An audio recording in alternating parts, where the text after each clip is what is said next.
September 9 तारिख दिन 10टा समय अखिल भारतीय विद्युत मजदूर महासंघ निष्पत्ति क्रमे सर्वभारतीय स्तर में एक 6 दफा ओडिशा राज्यस्तरीय 4 दफा दाबी सम्मिलित स्मारक पत्र केंद्रीय शक्ति मंत्री को प्रदान करा जाउथबा बेले ओडिशार माननीय मुख्यमंत्री माननीय उपमुख्यमंत्री तथा शक्ति मंत्री को 4 दफा दाबी सम्मिलित एक स्मारक पत्र ओडिशार समस्त जिलापाल मानक माध्यम श्रीजुक्त सत्यव्रत परिडा संपादक भारतीय मजदूर संघ तथा साधारण संपादक निखिल ओडिशा विद्युत मजदूर महासंघ पौरोहित्य प्रदान करा जायतिला और शांतिपूर्ण विक्षेप कार्यक्रम प्रदर्शन करा जायतिला। एई दाबी पत्र रे एनपीएस यूपीएस बदल रे पुराना पेंशन पुनः लागू करिबा, एक देश एक ग्रिड एकक चाकरी शर्तावली लागू करिबा, त्रैपाक्षिक शिल्प समिति विद्युत उत्पादन परिवहन और वितरण क्षेत्र रे सृष्टि करिबा और जे राज्य मानकरे अछि ताहाको कार्यक्षम करिबा, विद्युत क्षेत्र रे घरेकरण को पुनः समीक्षा करी घरेकरण को बंद करिबा, विद्युत क्षेत्र रे ठिका नियुक्ति प्रथा उच्छेद करी स्थायी कार्य रे स्थायी नियुक्ति सहित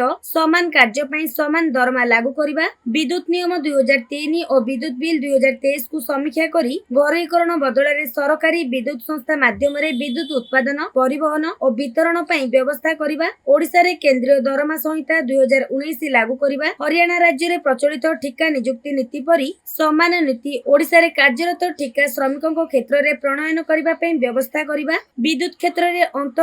बदली नीति प्रणयन करी कर्मचारी को निज घर पाखापाखी स्थान को बदली करिबा, शेषु समय रे चाकरी रे योगदान करथिबा कर्मचारी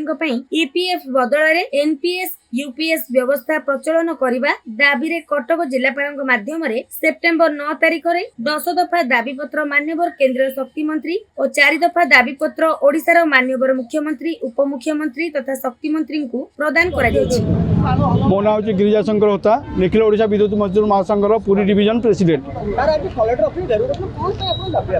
कलेक्टर ऑफिस आम ये घेराव करूँ, आमको दीर्घ दिन है शोषित करा श्रमिकों क्षेत्र में आमर यही पुरी डिविजन हो कि ओडिशा हो विभिन्न प्रकार क्षेत्र में आम जो कम करुचे आज आम शोषित होचु। आम चाहूँ आमर हरियाणा आउटसोर्सिंग मॉडल लागू हो ये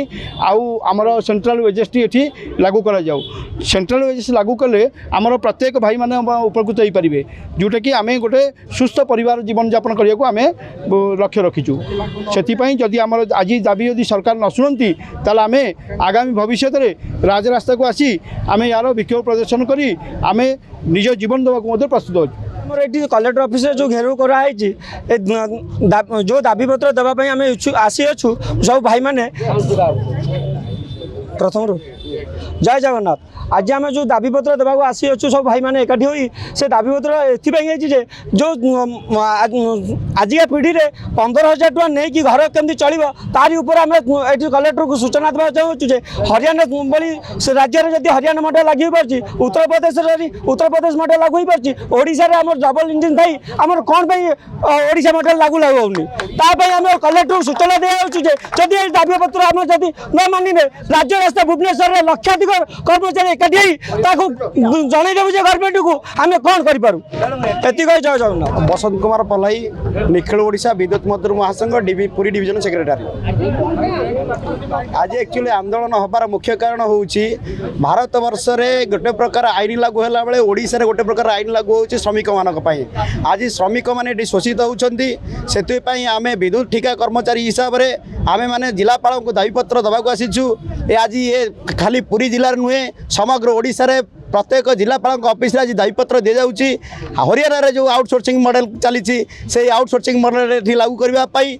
केंद्र वेजेस जो केंद्र सरकार आमर 4टा वेज कोड लागू करछंती, गोटे है सिक्यूरीटी कोड गोटे है मिनिमम वेजेस कोड केंद्र वेजेस कोड से केमी ओडिशा रे लागू हम तापाई आम आज जिलापाल को दाबीपत्र दबाक आसीचु। जिलापाल को दाबीपत्र माध्यम सरकार को जणाइवाई आसीचु जदि सरकार आगामी दिन में यही जो आमर दाबी अच्छी केंद्र वेजेस हो हरियाणा आउटसोर्सिंग मॉडल हो जदि न शुणे ताहले आगामी दिन में भुवनेश्वर राजरास्तार